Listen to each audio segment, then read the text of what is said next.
urednik ili novinar Objektiva, ovog novog glasila SNS-a. Misliš Sline? Da, Sline, dobro, neću da ga zovem Neša Stefanović, to ga Slinu zovu Pazi, Vučić ga zovete. Zamisli ko je to.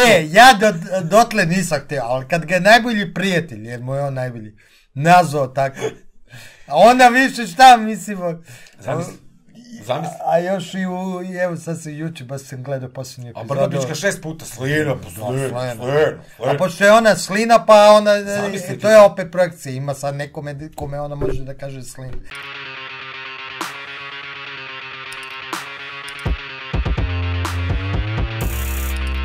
Dobrodošli ljudi u Bunker, kanal Mario zna, ja sam Mario Bojić, a danas je sa nama moj dragi kolega i prijatelj, urednik Srbin Info, dugogodišnji novinar i neko ko zna kako diše ulica, najviše, bogomi, kad su protesti, tu je uvek u prvom planu i on i njegova kamera, Dejan Petar Zlatanović, dobrodošao, prijatelj. Hvala ti, pomoz Bog. Bog ti pomogao, kako je? Evo, dobro je, danas idemo, jer očekam da posle emisije da odemo na lepo riblju čorbu sa Alesima. Evo, pa to će biti. Da se odmorim, pošto kad me pitaju koji ti radno vreme, ne postoji, ustaneš i dok ne legneš radiš i kad imaš ovakav dan kao danas, da možeš da odeš negdje sa prijateljima, s ljudima koje voliš i ceniš, da se opustiš, onda mi je kao praznik. Ali eto, pozna tu još neko od novinara, N1, Nova S i to. Da. Kako ide pupu, aj sad to naj u vodu je. Si normalan, blagovesti su je. Dođu ovi sa Nova S da donesu njihove vesti. Ajmo sad kad smo otvorili vesti, kako ti komentarišeš znam ja da si ti kolegijalan i za razliku od mene imaš ti taj neki, da kažem, kodeks novinara koji, da kažemo, ne prelazi neke granice kulture. Ja to mogu, razumeš, ja mogu da budem nekulturan, razumeš. Ali želim da te pitam kakav je tvoj komentar na njihove naslove. Eto, mi imamo blagovesti, ja ti garantujem da na Novoj S danas neće biti blagih vesti, nego će biti samo svi će da umru, sahranjivaćemo jedne preko drugih, ekipa fotografa na groblju. A meni najiskaradnije bilo tu kad su se desilo, a mi smo to pokazali, da je Informer izbacio, ali bukvalno skoro identične, članak sa identičnim rečenicama kao Nova. Ne znamo ko je od koga prepisao, vezano sa ovom kolom što se drugi put igralo ispred spomenika Stefanu Nemanji. Znači, da Nova sebi dozvoli da ima isti članak, ali bukvalno, znači, 3-4 rečenice, možda 2 reči su različite. Sad, ko je tu prepisivač, to je strašno. Prvo, jer sam ja mislio da Nova ipak ima neki standard, bez obzira koliko ima uređivačku politiku, drugačije, makar neki standard koji novinarski neki kodeks i neki profesionalizam, ali onda pokaže ovakve vesti da u stvari tu bitna tema, kad je tema koja njima, lako se nađu, kad se nađu sa Informerom zajednički, onda više i ne znaš ko je kome urednik i kome uređuje vesti.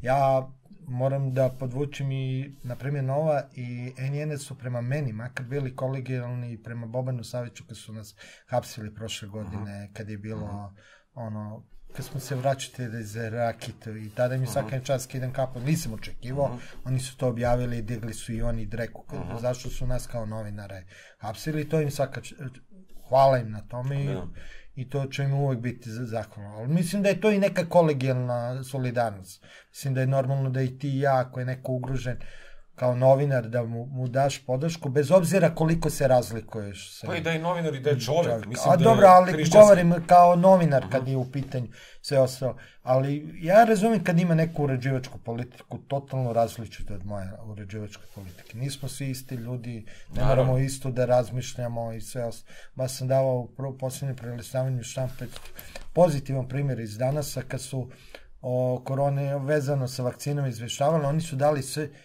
što je iznenađenje za danas, baš sam to i podvukao da me to prijatno iznenadilo. Imao si sve poglede, od Jovane do Žujovića, s jasnom uređivačkom politikom vakcinišete se, u tom smislu, ali su bili pošteni da daju drugi stav i da imaš pravo da se informišeš, da vidiš šta druga strana misli. To nama nedostaje. I bio sam iznenađen, neprijetno i ostao sam bez teksta kad sam vidio da je Nova sebi dozvolila da se spusti na taj nivo, da ima identičan članak kao Informer. Oni su takvi da prosto, kažeš, imaš Informera, imaš Vučićevića, imaš Crnomarković, imaš onu ekipu koja konstantno piše o Vučiću, kao što je, na primjer, članak, Vučić dobio 2 psa, Vučić uradio ovo, Vučić je dočekali, pozdravio ga deka i to. I imaš ove, da kažemo, što šire paniku, što još produkuju paniku, vezano za ovu prehladu, a Novo S, brate, samo roka to. Oni nemaju druge teme. Ali, tačno vidiš... Ali Cvijana, je li pisala Nova S u Cvijanu? Pisala. Jesu ušli duboko u temu ili su onako ovlaš? A sad nisam, ne stignem, ali bilo je članaka, znam, jesam čitao i na Nove, ali nije mi bilo dominantno. Nego ova, sad vezano sa Bocka... Bocka, moja vakcina. Ne, ali pokazalo je dobro ko je nezavisan, ko ima svoj stav, bez obzira kakav je, tako je. Ko je na platnom spisku režima, a ko je na platnom spisku farmakomafije. Namjerno kažem farmakomafije, ne farmakolobija, zato što po meni je taj farmakolobij u stvari mafija. I oni, prošle godine je izašao bio podatak za 2019. godinu da su oni obrnuli najviše love u svetu farmakoindustrije, više nego naftne industrije, odnosno energije i naftne kompanije i sve ostalo. Znači, postali su dominantni i koliko su postali moćni samo govor. I ogolilo se da se vidi ko je šta je. A ova priča sva i oko vakcine sve super je došla u ovom režimu. Sad vi imate jednu neverovatnu scenu da lekari koji su, na primjer, anti-Vučićevski, koji sa različitih stajališta kritikuju Aleksandra Vučića i ne mogu da podnesu ove raže. Žele po svaku cenu da ga promene, su se posvađali i onda imate tako da imate da oni između sebe ne razgovaraju, da jedni lekari imaju identična mišljenja kao doktor Smrt, koji nam je ministar zdravlja, Ana Brnabić i Aleksandar Vučić, a da sebi su to dozvolili, a da drugi lekari su sebi dozvolili da ih bace u geto i da se posveđuju sa svim ostalima samo zbog te teme. I ono, kažem, super je ubacio Vučić ovu sad temu oko vakcina, on je tako podelio sad opoziciju, podelio sve one koje je protiv njega, da je se sad desilo da ti u stvari, kad pogledaš, ostala je prava anti-Vučićeva opozicija, ona patriotska. Da, ona koja igra kolo. Kolo. Da, ona je najveća, a svi ostali su se složili protiv. Imaš lekare koji čak su i stvarno imali posledice na poslu zbog Vučića, oni sad isto govore ono što govori doktor Smrt. Znači, ne postoji razlika. Da skloniš njihovo ime i staviš doktora Smrta, iste su reči, iste konstrukcije. Imaš, na primjer, imaš Kona, s jedne strane, s druge strane imaš Radovanovića koji je njemu bio mentor, koji je, on je njemu bio mentor zvanično i ne zna se ko je gori. Sad kad bi došao Radovanović i ta ekipa, kako se zove, ti Ujedinjeni protiv COVID-a, nama, veruj mi da ne bi bilo ništa bolje. Ne, oni bi nas zatvarali još gore. Jer to su ti ljudi koji se obraćaju tim ljudima koji igraju kolo studentima, mladima, ljudima koji, eto, da kažemo, su, skepto vakcinaši, kao što je Dačić. Ako nisi čuo, baš mu je dao moj kevu, pokazat ću ti posle video, šta je rekao na sred televiziji, ali namerno to niko nije teo da deli. Rastorio je. Šta je rekao, nije on namazani, on nije on džabe predsjednik Skupštine, zna on. On je, pazi, političke nauke završio. I to sa 10, za razliku od Vučića koji nije imao 10. I koji nema ni dana radnog staža u advokaturi. Da, ovo je bio dobar student. Da, nego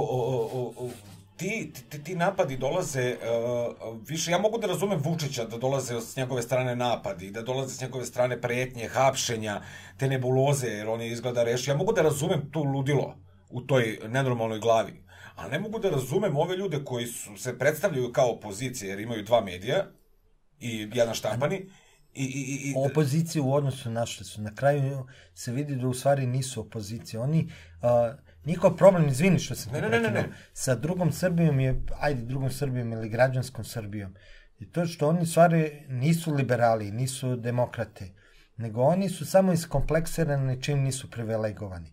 I cela njihova borba protiv ovog režima je u stvari borba zašto ja nisam privilegovan. To najbolje pokazuje od Gorana Vesića do Gordane Čomić. Čim im daš privilegiju, oni su udarna pesnica ovog režima. Sad, pošto Vučić ne može sve da ih namire, pošto su im i apetiti veliki, neko mora da ostane van tog kruga, onda su oni nezadovoljni. Drugo, on mora da vodi o rejtingu, o svom biračkom telu i onda ne može baš tako lako Natašu Kandić, ali da podrži ili slično. Ne može baš svaku na taj način da podrži. Ako bi podržao, onda taj mora baš ogromnu žrtvu da učini, odnosno da bude izdajnik. Jer SNS je u stvari stranka izdajnika. Svako ko je nekog izdao, on je u toj stranci, moraš do kraja. I sad, cela njihova pobuna je u tome se svodi. Kako? Zašto ja nisam privilegovan? Ili pobuna pošto Vučić traži sluge ipak, ipak toliko ne idu do kraja da se oni bi hteli da su deo Vučićevog sistema i deo režima i sve, ali opet da ne bude toliko vidno da su oni Vučićeve pudlice. Može, ali da se ne zna, znaš. Znaš, da opet imaju neki oreol intelektualca, nekog, kao neko ko je savez ovog naroda, sve, a u stvari nisu to. Misliš da su drugosrbijanci pukli potpuno, a? A ne, oni su u startu pukli. Ova filozofija Palanke, moram da je do kraja, rešio sam da je pročitam, ali one delove što sam pročitao, Konstantinović, tako je, čovjek je ono što sam primetio pravo, samo je pogrešio metu kome se obraća. On je govorio o narodu, ne, on je govorio u stvari, ali nije ni bio svestan o toj eliti, pseudo-eliti proevropskoj, tim drugosrbijancima. Sve o čemu je on pričao, o toj filozofiji Palanke, to je ta naša pseudo-elita. A kako je moguće, izvini? Ali on, izvini, šta se njemu dešava? Čovjek priča o onom svetu koji vidi, doživljava. I on se družio s njim. Samo nije imao tu mudrost ili hrabrost da kaže, ne, to je priča o vama, ne o srpskom narodu.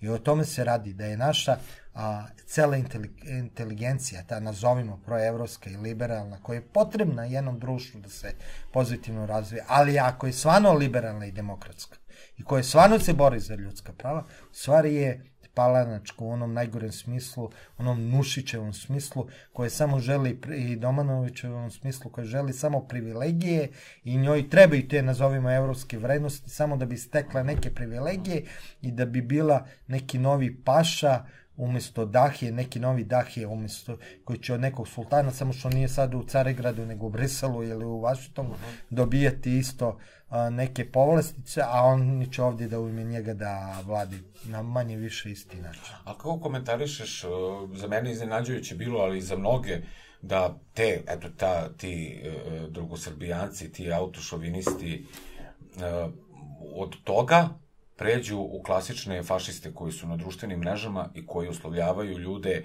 koji igraju kolo kao debile, kao idiote, kako ih treba zasuti napalmom, kako ih treba sve na silu vakcinisati. A to ti kažem, to je ta filozofija Palanke objašnjavati, jer njima je to samo s polja da su demokrati i liberali. Da je on pravi demokrat i liberal, on bi se pre svega borio za pravo onog drugog koji drugačije razmišlja, da ima pravo to da iznese i da ne snosi zbog toga posledice. Oni bi se stvarno borili za lepezu mišljenja. Ali oni to je pokazalo i kad su posle 5. oktobra došli u Skupštinu. Popularnost radikala je tako velika bila i stvarno zato što su bili diskriminisani. Ja znam masa ljudi kao ja, pa što nisu nešto bili oduševljeni sa radikalima na desnici i sve ostalo. Ali kad su videli, mi zaboravimo koja je bila Gordana Čomić, kako se ponašala kad je bila na čelu Srpske skupštine. Oni su bukvalno one iz najgorih komunističkih škola što su izašli, ali to nije komunistička škola. Kažem, ja one neke delove što sam čitao, to filozofija Palanke, kažem, čoveče, ovaj gađa u metu. Samo nije u pitanju srpski narod, nego je ta pseudo-elita, nazovimo ti koji su do juče imaju bili u selu ili su došli iz manjih mesta i sve, ali ja sam došao, ja sam rođen u Vranju. Moji roditelji su šopi sa sela. Ja sam uvijek bio ponosan na to svoje poreklo. I svi znaju i kao Vranjanac, to što sam Vranjanac i Crnotravac. Ali ja kad sam došao u Beograd, živim od 2. 3. godine, ja se kažem i dete sam beogradskog asfalta. Ja moram da, ne moram, nego najprirodnije da poštujem i pravila velikog grada. Ja sam sad Beograđanin u tom smislu. Ti su krugu dvojke? Ne, sad živim, ali sam živio u blokovima, ali ti govorim u tom smislu u krugu dvojke, eto, sticam kolonnosti mi sad došao. Bliži si centru nego Ivan Ivanović. Sad sam u Majke Vrosima, živim, a radim na trgu Nikole Pašića, znači 5 minuta, onaj sam provincijalce sam ostvario, a to je da mi je posle na 5 minuta od kuće i da tu mi je sve, ja kad uđem u autobus, ja kažem idem u predgrađe, otprilike sad šalim se. Ne, nego ti govorim, nemaju, znači izgubili su ono dobro što je u provinciji. Ono što je ne samo patria, nego da je bila solidarnost, da je bilo ukorenjenost u nečemu, da je postojala ta neka etika, da se znalo, da je postoje taj osjećaj srama i stida, što u manjim mjestima imaš. Izgubilo se to, izgubila se ona narodna mudrost, a došlo se u veliki grad, a nije se steklo ono što je pozitivno u velikom gradu, da stekneš neku široko obrazovanje, kulturu, neko, ajde, kosmopolitski, onaj pozitivan pogled na svet, u smislu svesan si svojih korena, ali hoćeš da doprineseš sa svojim civilizacijom i sa svojim kulturom svetskoj civilizaciji. Vidiš sebe deo svog naroda kao deo velike jedne Božje, nazovimo, priče. Oni taj osjećaj nemaju, nego oni samo imaju taj osjećaj, ono kad si ti u manjem mjestu ili kao, na primjer, ja kad sam u fudbal sam uvek hteo da igram u prvom timu, ali nisam mogao zbog ruke i noge što imam u životu problem, pa sam kao klinac uvek bio iskompleksiran što nisam u prvom timu i bilo mi je krivo zašto igraju neki drugi, ali nije mi bilo krivo to što nisam težio da, nisam znao da trebam bolji fudbal ili da su to ograničene moje mogućnosti, nego mi je bila ta privilegija da budem u prvom timu ono zašto sam ja želeo. Ali dobro, ja sam to u pubertetu prevazišao, hvala Bogu i uz pomoć kulturi sve, a oni to nisu. Njima je dolazak u veliki grad ili to je u život u velikom gradu šansa i ulaznice da imaju privilegije. To je problem, a ne vrednosti. Jer kad vi s njima razgovarate, oni retko kad odu u pozorište, kažu oni dolaze u veliki grad, žive tu da bi išli u pozorište, da bi obišli kao ne, imaju muzeje i sve, i kad ih pitaš, pa dobro, kad si bio posljednji put u muzeju, kad si bio posljednji put u pozorištu, ajde da pričamo o nekoj pozorišnoj predstavi ili sve ostalo, vidiš koliko su površni, koliko su malo. To mene pre nervira, čoveče, ja sam iz malog mesta i voleo bih da sam ostao da živim u malom mestu. I voleo bih da sam, i san mi je selo.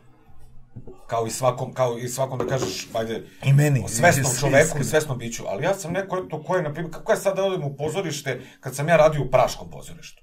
I kako će sad meni ovaj da priča o pozorištu, ja u Pragu radio u pozorištu, znači s kojim licima, kako bi rekla kolege Panduri.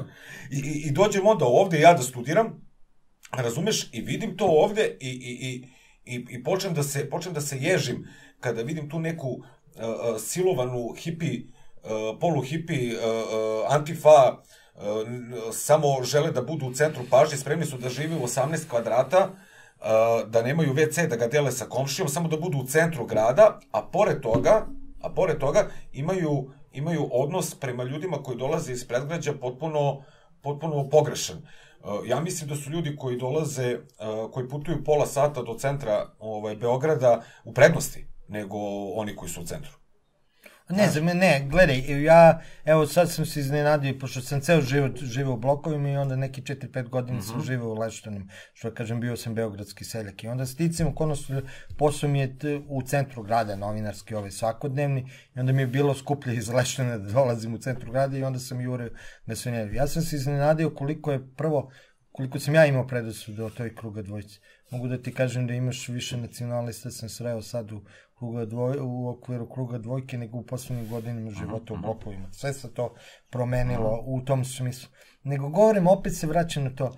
ljudi su ovdje zaboravili da teže vrednostima, a jure privilegiji. To je ceo problem. Ceo problem i ovog sistema i sve ostalo. Taj sistem vrednosti gdje je privilegija je ono zbog čega se živi, a ne vrednost. I da se ljudi svađaju, razlikuju i sve ostalo oko toga ko će biti privilegovaniji, a da nemaju taj osjećaj. Ok, u jednom društvu da bi funkcionisalo, naravno treba imati, neko će biti privilegovan. Ali zato što sam ja, na primjer, privilegovan, ne moraš ti biti diskriminisani ili obrnuto. Oni nemaju taj osjećaj. Njima je važan samo privilegije i baš ih briga. A to da li će biti sad demokrati, sutra radikali, napredni... Mislim da je ta priča izgubljena potpuno zato što oni su došli do situacije te da, oni diskriminišu ljude koji, žele slobodu izbora, da žive normalno, da ne budu zatvoreni, da im ne šetaju tamo neki iz Bliskog istoka kroz centar grada, da ne lome krst, prosto da ne prave haos, da ne valjaju drogu, ko što rade. Onda sa druge strane diskriminišu ljude koji ne žele da se, na primjer, vakcinišu, što je pravo svakog čoveka. Njih slobode vređa. Ali oni se nisu tu zaustavili, nego oni, na primjer, ti najviše, pa pratim na društvenim mrežama, ja ti ih zove sada Pfizer Srbijanci. Znaš, to su oni koji su se Pfizerom roknuli i kao ovi, kao sirotinje, Kinezi, kao oni pa kaže, pa naravno kaže da će da ode kod Svetog Petra, kaže, kada nije Pfizer primio, nego primio, kaže, Bofl robu. Oni su čak i dotle došli da sada se i tu dele. A ne znaš što njih vređa sloboda, jer ih posjeća na njihovo ropstvo. Ja kažem u životu, inače možeš biti vuk ili džukac, u principu. Džukac je onaj koji ima udobna, na toplom je, hrana mu je sigurno i sve ostalo, ali je džukac, ima gajten koji ga vuče kad tad i posjeća ili mora da šeni da bi dobio hranu. A vuk je onaj koji je često gladan, koji na vetrometini šiba ga vetri sve, ali je sam sebi gospodar. On određuje kad će da jede, spava i ne dozvoljava mu da ima ogralicu. I džukac zato mrzi vuk, jer ga posjeća šta je sve morao da proda da bi bio u toplome. To je to opet privilegije, znači to je ta džukačka ideologija i sve ostalo koja čim vidi da je neko kao vuk slobodan i koji je sam sebi gospodar ili želi da bude gospodar, da on podredi svoj način života, kako njih to plaši, jer moraju da se suoči sami sa sobom, sa svim svojim porazima i sa svim svojim predajama i izdajama. I onda oni prave projekciju koja je česta, koju mi radimo u životu, samo je problem da li neko je svestan te projekcije, da li pokušava da je osvesti ili neko uživi se u toj projekciji i smatra da je ta projekcija jedino nešto što je normalno i ne vidi da on mržeći drugog u stvari mrzi ono što najviše mrzi kod sebe. Ajde da se vežemo priče, molim te, vezano za mesec april. Mesec april nam donosi masu protesta. Ti ćeš imati posla preko glave. Znači, imamo svakog drugog, trećeg, četvrtog, petog dana neki protest. To da kažemo koji je najavljen. Evo danas dolazi da kampuju, izvini što te prekidam, nego ja ako vidim to kao razgovor dvojica kolega. Evo sad kampuju ovi freelanceri koji nas... Ispred Skupštine? A Skupštine počinje u 6 sati uveče kampovanja, a sutra je protest od 11 sati. Eto, znači imamo freelancere, imamo, to je Pogačar je li tako? Da, oni su... Pogačar dolazi da kampuje, moj komentar kada reč o freelancerima jeste taj, da. Što duže prolongiraju da se ne dogovore sa ovom bagrom, na bilo koji način, to će im više ići i kamata i porez. Jer svaki mesec je ključan, svaki mesec ide, svaki mesec se naplaćuje. A oni kao da sa namerom nekom tamo iza prolongiraju da se to razvlači. Kako komentarišeš ti uopšte to što oni žele da urade? Gledaj, prvo, ajde da je, što je pozitivno, pa ću kazati ne. Pozitivno, ljudi su pokazali kako jedino može da se organizuju ljudi, esnovski. Oni su napravili udruženje za koje treba članarina. Zašto? Jer da bi nešto moglo da funkcioniše, ima troškovi. Znaš i ti i ja ovo ne pravimo na vazduhu. Ne, imaš troškovi. Dobro, mene plaćaju Izrael, tebe Đilas. Đilas, da, eto. Lako je nama, Mauricius. Dobro, mene sve stranke plaćaju. Inače, ljudi koje fora, ja imam moju agenciju, ne, odmah čisto da znaju, ja to ni ne krejem. Srbin Info je novinska agencija kao i Tanjug, tako registrovano, mi smo deo, plaćamo porez i sve ostao, prijavljeni sve. Mi imamo ugovori, radimo sa svim strankama agencijske prenose kao što radi Beta, Tanjug i sve ostalo. Mi zato prenosimo konferencije. To je najnormalniji, to je i naš zadatak da ne moram ja da se složim, oni nekad ono kao, čim prenosiš, slažeš se. Ne, ljudi, to je bitni događaj i prenosim, tako da imamo ugovor. Vi ste bili jedini koji su bili u Skupštini. Ne, ali meni, i Šešelj i Đilas plaća, ako hoćemo tako, i Vuk Jeremić, i Mlađe Đorđević, i Boško Obradović, i koji su sve ove... A zato si došao Mercedesom, bro. Da, jeste. Zato si došao Mercedesom, nisam te pohvalio. Ovim uči s vama, Mercedes je pešaka. I Milan Stamatović, mislim, sve stranke koje postoje, u tom smislu kao se imamo ugovore, radimo transparentno i sve, čisto da znaju.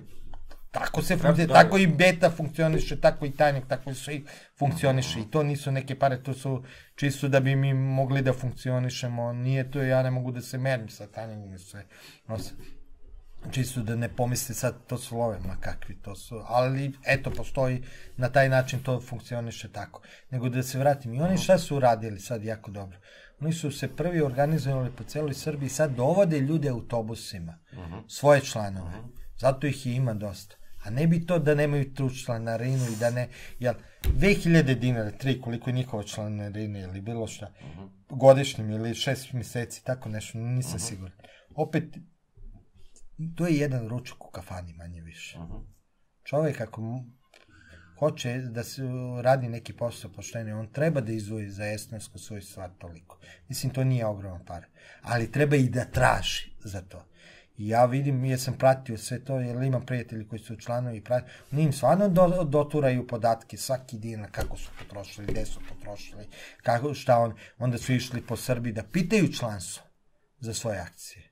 Stvarno su išli i pravili svoje internet tribine, što je jako pozitivno u tom smislu. I onda su... Tako su i brzo doprali do pregovaračkog stola. Stola, ali jesu, ali to je što drugi se tako ne organizuju. To je to, ne može sednu se grupa prijatelja i poznanika ili imaju zajedničko mišljenje i kad trebaju da se dogovore ništa ne funkcioniše, zašto? Zato što treba neko da uradi te stvari koji su svakodnevne, koji su, eto, da povežeš ljude, da ih pozoveš, da organizuješ i sve. To košta ljudi, to neko mora, znači sam, to je taj posao sekretara ili nešto koji je dosadan, ali bez kojih ne možeš svakodnevno da... Misliš da će izgurati? Sad što je, ja mislim da bi trebali oni da budu što, da su previše blagi. Po meni bi trebalo što više da budu, ne ekstremni, nego žešći u svojim istupima. Da ja pristoji ipak da je lopta na njihovoj strani. I oni se stalno brane. Umesto da nam, kako može... Neću, prvo, nisu trebali da sednu da pregovaraju sa Sinišom Malim. Zašto? Kaže, okej, pitanje ko je utaje porez. Hoću da vidim koliko ste vi platili porez. Koji porez? 26 stanova. Čemu? Hoću da vidim 2000. godine šta si imao Siniša Mali. A ja znam da je išao, ali bukvalno po burek tada. Nekome pre 2000, tu stvari 90. godine u Demokratskoj stranci, jer bio mali, ne samo zbog nadimka, nego bio klinac i onako ima baby face. Da, čovječe, neko bi mu dao 50 godina. A ne, ima tako i stvarno su ga zvali mali zbog toga. Ništa, iako nije čovjek mali, nego eto, sve ostalo. Odakle tebi pare od kako si ušao? Aha, ne možeš. Dajte mi neko ko je relevantan. I onda on bacaš lopticu da se oni brane. Znači nisu trebali su ipak nekog, a ima dosta nas koji se bavimo medijom, da pitaju za savjet, da razgovaraju, kako da bolje to medijski predstave. U tom smislu, oni se stalno brane umjesto kao da mi prvo, drugo, da daju, da snime to, da mogli su da uradi, na primjer, eto, mogli su mene, tebe ili nekog drugog da iznemi. Toliko, da ode čovek, ajde, hoću da prijavim porez, da plati, šta će mu se desiti, jer meni je čovjek dao izjavu za to. Kaže, ja sam teo da otišao prošle godine, kada je počelo teo da plati porez. I otišao da plati. Su ga izbacili s porezke. Kako da plati? Nemamo pojma na koje osnovi. To se meni uradili. A to je trebalo je snimiti to, ali to ne možeš jedan čovjek. To se zato treba ekipa ljudi, sedne se, pa razgovara se, pa se dogovaraju, pa da vide kakvu medijsku strategiju da napravi. I onda bi sasvim drugačije bilo. I onda kad ti pre sastanka sa Sinišem Ane Brnabić imaš takav neki u pristupu, u smislu u javnosti, tako temu otvoriš na taj način, onda on drugačije može. Ovako ispadaju freelanceri da su lopovi, ljudi koji izvoze, koji od ničega stvaraju. Evo ja imam, upoznao sam ženu, pazi šta se dešava. Žena ima od 2018. godine firmu preko interneta. Prodaju radi najobično. Ali do 2018. godine ni kod nas nije bilo to tako sređeno da je ona mogla direktno da radi prodaju kao pravno lice. I šta je ona uradila? I ona, na primjer, uloži 5.000 evra otprilike, a onda 6.000 proda i onda 1.000 zaradi otprilike. Oni su i samo ovih 6.000 što ima priliv računaju, a ne računaju 5.000 što je imala troškove. Znači, ona ima firmu od 2018. normalno, ima neki 20 zaposlenih, to sad fura u više da tražio i 280.000 evra da plati porez. Zašto? Zato što joj nisu realno poslovanje, nego su i samo prilivi. Znači, to je ludilo mozga. I takvu neku temu, umesto da predstaviš to u javnosti, kažeš, si ti normalan da tako nešto radiš? Koga si tako oporezio? Si tako Miškovića oporezio, na priliv? Si tako neke svoje... Ne, ti stalno se brane. Misliš da će, kažete, uspeti da nešto izgoreju? Pazi, vreme je tako, kažem, da ima protesta pored njih, imamo i ovog 17. vezano za nestale bebe pri porođaju, ili tako? Imamo 23. generalni štrajk. Dobro, to idemo datum za datum. Imamo posle tog 23. verovatno opet će biti ponovljen protest koji je pokrenuo širom Srbije igranje kola. Da. Kako ti vidiš kao neko ko provodi vreme od početka do kraja na protestu, kako ocenjuješ ove proteste koji su bili 20. marta, pa nakon toga 3. aprila, tako? Da, ja bih se složio sa Sašom Radulovićem koji je govorio o tome da treba se izbeći da se uđe u geto, što bi se reklo. Ako bude samo protest vezano sa bockama, maskama i sve to, onda se sužiš. On treba biti protest za slobodu. Kako smo počeli emisiju, znači za slobodu prave izbora, kad je u pitanju bilo šta, da protest bude tako da, zašto nema i debate o ovom zakonu o istopolnim zajednicama na pravi način, što to nije otvoreno, zašto mediji nisu otvoreni, zašto nemamo debatu ne samo kako ću se lečiti, nego kako će se i taj zakon o istopolnim porodicama doneti. I sijače, evo o freelanceru uopšte, o Kosovu, zašto nemamo debatu, evo sad mi javila neka moja poznanica, čiji intervju danas, ajde, ako mi dozvoljaš, bi najavio, jako sija, Nataša, jako prelepa osoba koju sam je upoznao sad na protestima, baš tim što ti govoriš u aprilu. Šta ona radi? Ona je samo odi na Kosovo i obilazi naše enklave pre svega. Znači, devojka 24-5 godina, ne znam koliko, tamo ni završili geografiju. Samo ode u autobus, da nema nikog na Kosovu. Obilazi naše enklave, obilazi gradove na Kosovu kao Prizren, Peć, sve ostalo, ode tamo, druži se sa Srbima, razgovara, sve ostalo i ona je trebala sad za Goru da ide i priča mi, evo, postali smo druga država, sad ti ako hoćeš da uđeš na Kosovo i Metohiji, moraš da radiš te neke PCR tekstove, dodatne neke uslove da ispuniš, a kad hoćeš s Kosovo u Albaniji ne moraš. Znači, oni su kao jedna država, a tebi je Kosovo kao inostranstvo. Znači, imamo Kosovo, što je... To je jako bitna tema. Koju oni hoće sad da provuku. Znači, ima sijasi teme i umjesto mi da otvorimo, mislim da jedino tako mogu ti protesti da uspiju. Dobro, ali protesti se grade, ja mislim da će biti prostora i za ljude koji se bave tom tematikom. To je to, treba i da otvore, da kažu, ok, ljudi, ovdje neki su protiv vakcine maske, ali nemamo ništa protiv da dođete i vi koji ste za vakcine i maske. Da, ali oni se plaše u suštini. Ali treba im otvoriti, jer kaže, mi smo za to i za svi koji su imali ekonomske posljedice. Ljudi su pre par dana, kad je prošle nedelje, četvrtak su na Juriš osvajali tržni centar Piramidu da bi otvorili radnje da rade. Javljamo, mi smo to objavili. Ljudi gladuju, na ivici su bukvalno gladi, ne bankrota zbog ovih mera.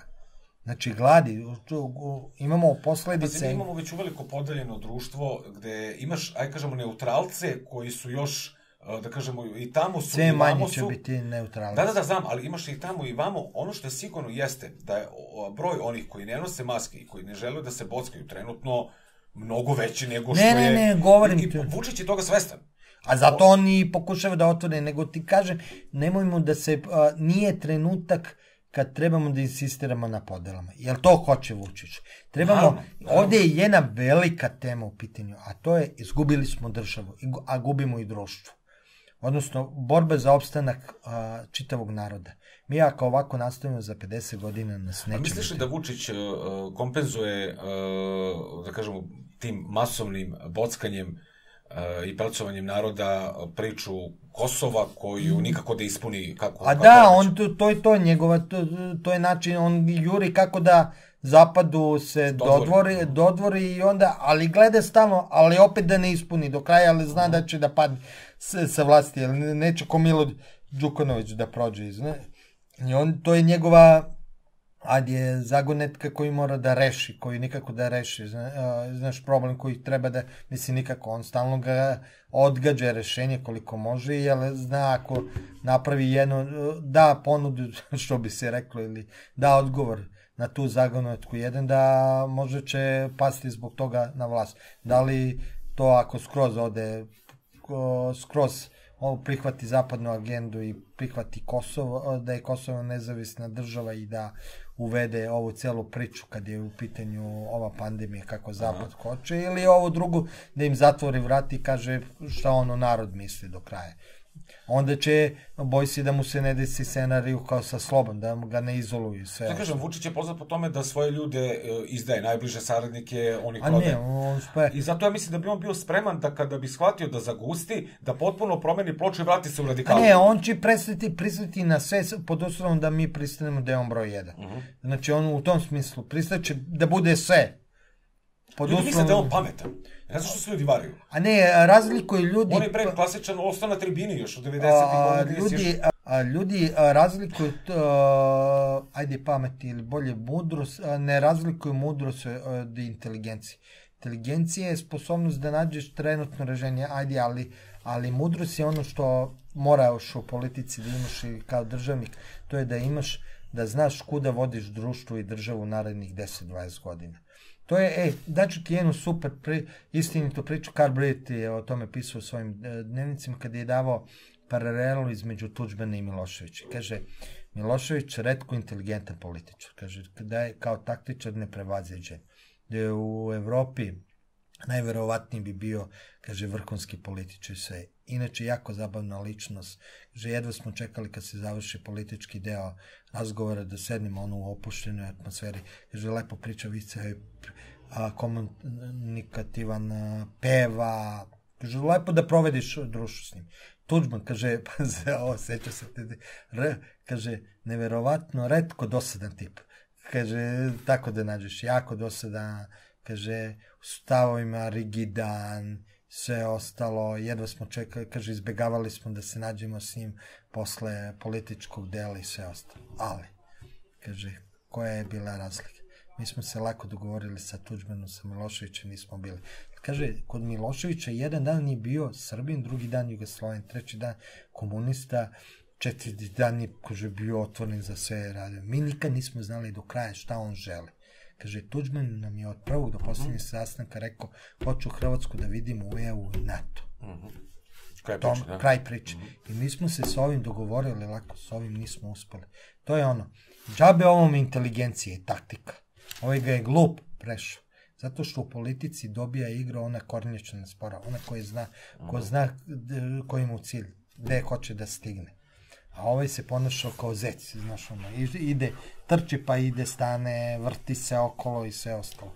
To je najgore u politici. To se dešava s nama, sa Vučićem. I pre Vučića smo imali sa ovim žutim i sa Miloševićem sve. Mi moramo da shvatimo koliko smo ozbiljni situacije. Ovo je jedna od najgorih situacija u srpskoj istoriji. Ja govorim to kao istoričar. Ovo je situacija slična onoj koju smo mi došli posle pada srpske despotovine 1459. godine, kada smo izgubili crkvu, kada smo izgubili državu, kada nije postala ni jedna organizacija koja je spajala Srbe, kada nas je održalo samo to spoznaje da imamo neku religiju, zajedničko istorijsko pamćenje, isti jezik i genetsko možda poreklo, ali na nivou naroda. Sve do obnove Pečke patrijaršije, bukvalno je narod taj koji nekako na neki način zadržao srpstvo, ali tada su se ljudi rađali. Mi bukvalno umiremo kao nacije. Ajde što umiremo kao nacije, mi sebe ne znamo ni kako da doživimo, mi nemamo državu, mi smo kolonija, mi gubimo crkvu, naša crkva je sve manje crkva, sve više neka ala politička organizacija koja pravi neki interesna zajednica, deal sa državom, zaboravljaju, ok, jeste apostol Pavle rekao vlasti od Boga, ali taj apostol Pavle je završio na krstu kad je ta država bila protiv crkvenih dogmi i sve ostalo. Meni treba crkva, ne možda da politički sad ona rešava pitanje ovo što imamo oko ljudskih prava i sve ostalo, ili kako će biti društveno uređenje i sve, ne treba, ali mi treba gde su ove zakon o istopolnim zajednicama, ona treba prva litije da povede zbog toga, zbog ugrožavanja porodice, meni treba crkva u svakodnevnom životu, da se vrati, mi nestajemo kao narod, mi bukvalno za 50 godina ćemo biti na nivou do 3-4 miliona, ako bude i toliko bit će mnogo, pogotovo ova pandemija. Pa da, to ste da te pitam, misliš da će, pazi, vidjet ćemo prosek u sledećoj godini koliko se rodi? A to se evo sad već 4, nikad doživjeli smo istorijski minimum da prva deca se rađaju koji su začete za vreme ove vanredno stanje. Zašto? Gubi se ti socijalni kontakt. Jer pre, makar su bile, pravio se brak, mi smo izgubili kao nije bio pravedan, ali nije bio možda pravedan za nečiji lični život, ali za većinsku zajednicu jeste bilo ugovorni brakovi. Ti si znao manje više sa svojih 10-15 godina ko će ti biti bračni partner. Ko ne lično, ko je iz koje će sredine, ti si znao da će biti do 20. godine ćeš biti oženjen ili udat. Sećam kad sam bio mali, kad neko nije bio oženjen ili udat, on je bio problem je bio u njemu neki sve ostalo. Čoč, moja baba smarala strica, kačeš. Ali to je bilo nešto, pogotovo za ženu, neverovatno. Govorim o tom, sad imamo taj problem, sad umeđu vremenu smo promenili, nemamo ugovorene brakove, bili su jako bitni onda socijalni kontakti. To svakodnevno življenje, upoznavanje partnera, sad mi toga nemamo, izlasi, još pored ovih mobilnih telefona i sve ostale i ovih mass medija, to je prvo ubilo, da su ljudi sve više sedeli, ja to vidim, muškarci sede zajedno, žene sede zajedno.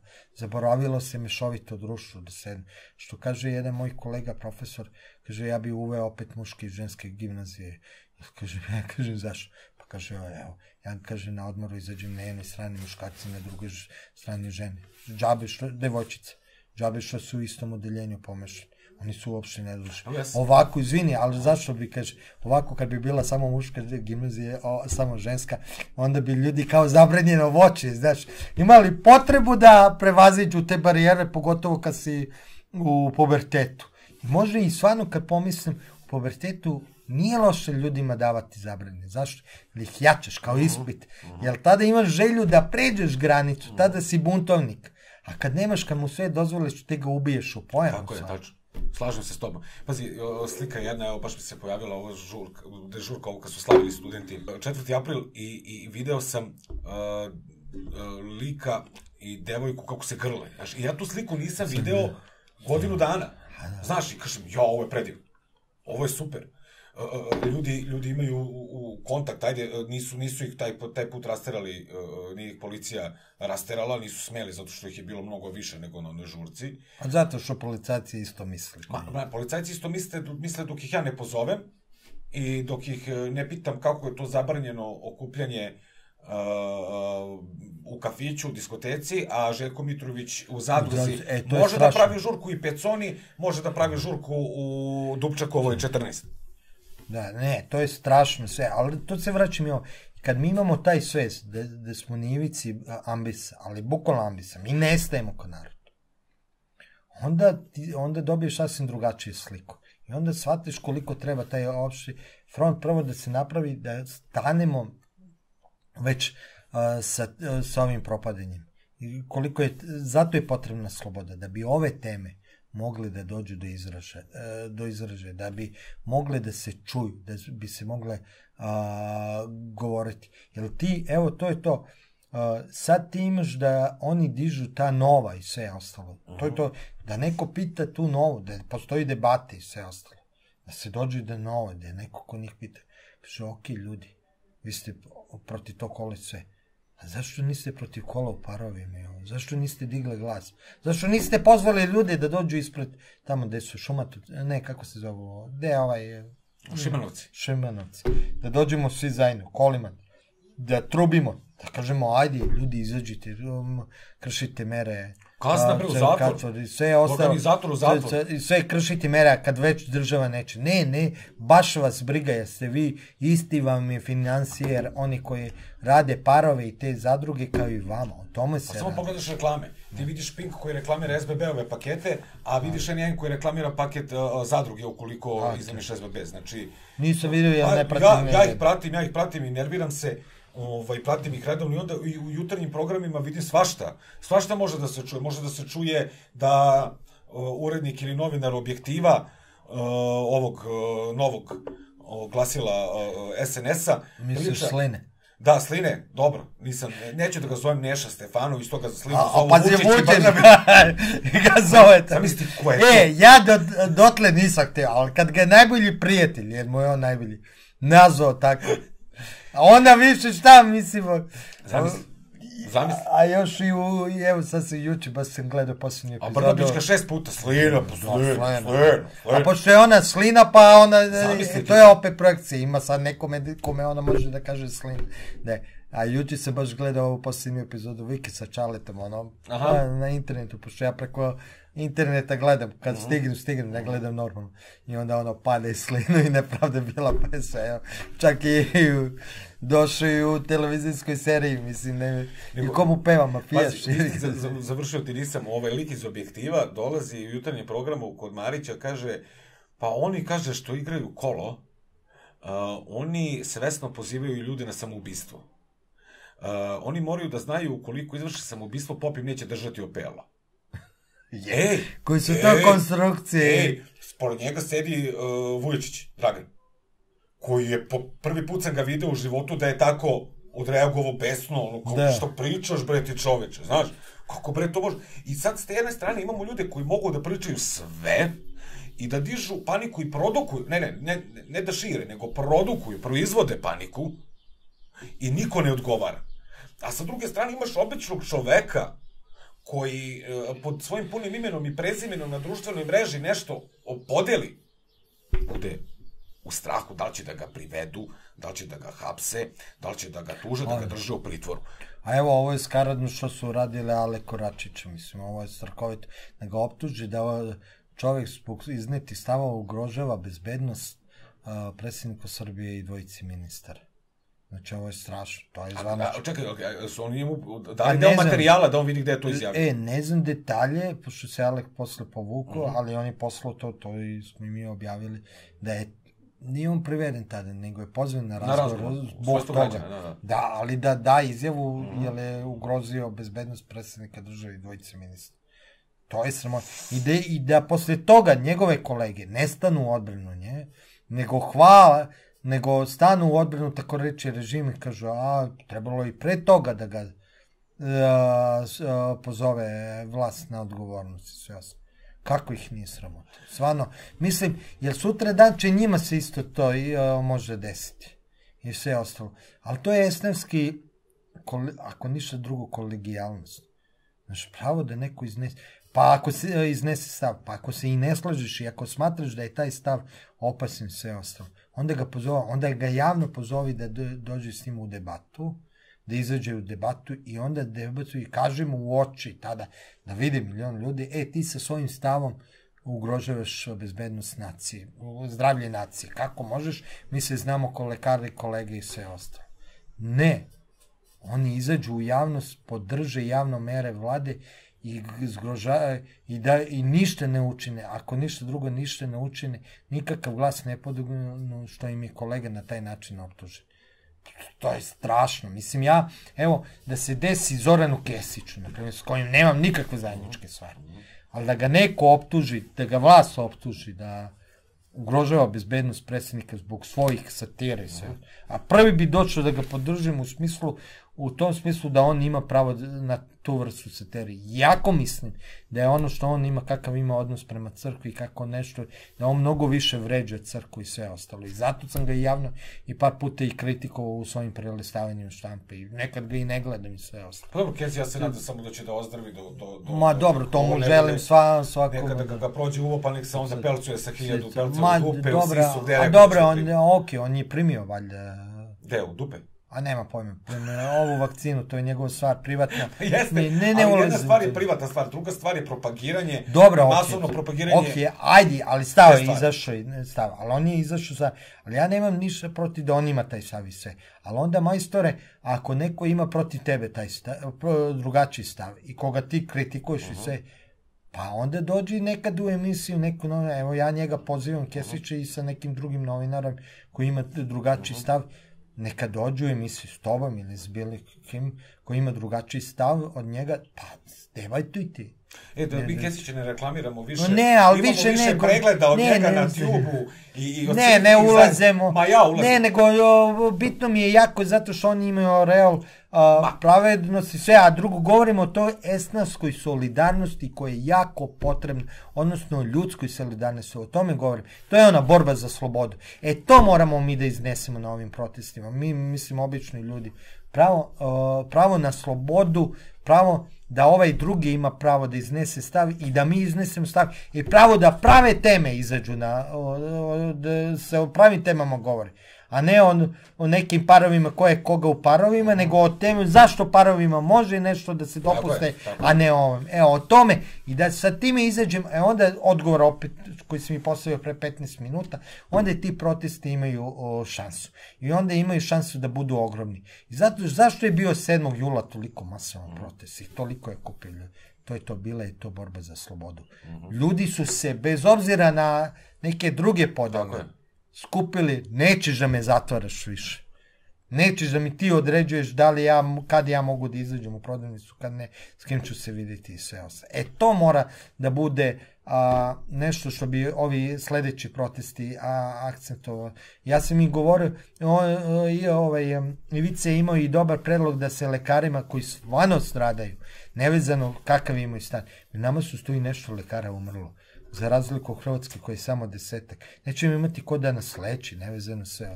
Da im se da beneficirani radni staž, odnosno da država povede računa šta se dešava sa našim lekarima. To je on pričao kod mene u izjavi pred ovaj protest.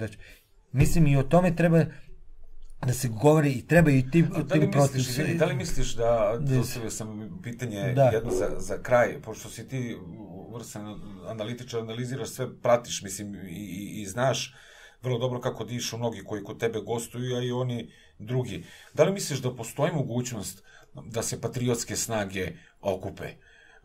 Ili je to isto prosta priča kao i opozicija, kvazi opozicija koja, eto, Jeremić protiv Đilasa, Đilas protiv Jeremića, Tadić, ovo ono. Da li misliš da postoji mogućnost da se patriotske snage ujedine oko tih nekih glavnih pitanja, makar 2-3 pitanja? A to je ovo, kažem, ako su zdravi, polako se ipak skuplja, račistilo se, znaš, razbistre se, voda vidi se.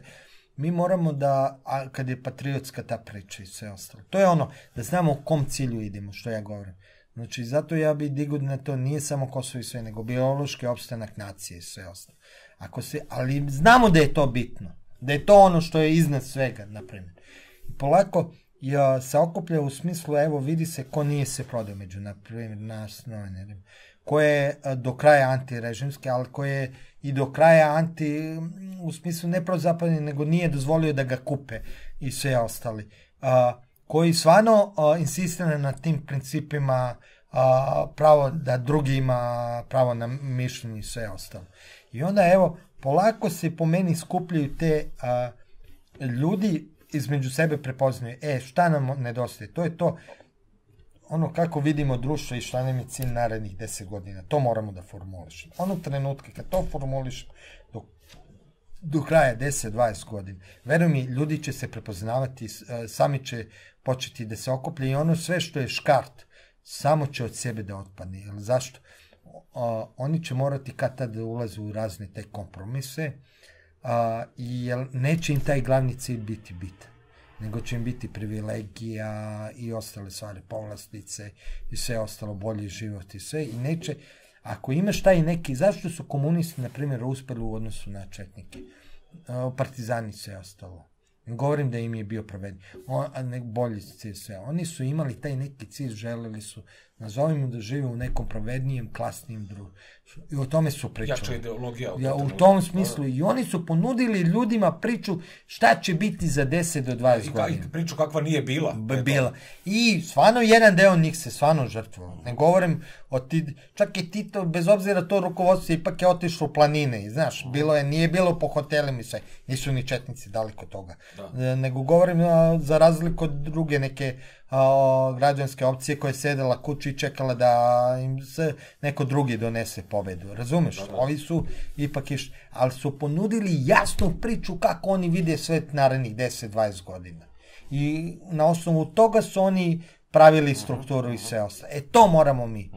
I onda će samo po sebi da dolazi ona priča, a to je po meni, ko je jasno priča? Po meni taj patriotizam kakav. Znači, borba za biološki opstanak nacije, to je pre svega, znači, nije samo to natalitet, nego i zdrava porodica, kako da mi kao nacije... Pa to su uvrije sve, to su uvrije sloboda okupljanja. A šta je drugo? Drugo je borba za slobodu, ali koje su dva principa kad je borba za slobodu jako bitna. Prvo, da odnose među nama mi sami uređujemo, a ne neko sa strane. To znači da ja čak i nazovimo sa jednim Kesićem ću pre da uređujemo odnose u državi nego sa nekim mojim prijateljem Rusom. Zašto? Jer ovo je naša država i mi bez obzira koliko smo različiti moramo sami da uređujemo između sebe. Ali to znači da ne može Evropska unija da nam se pita u razgovorima između opozicije i vlasti. Ne postoji, ne da oni dođu, nego svako ko predloži da oni dođu, automatski mora biti isključen.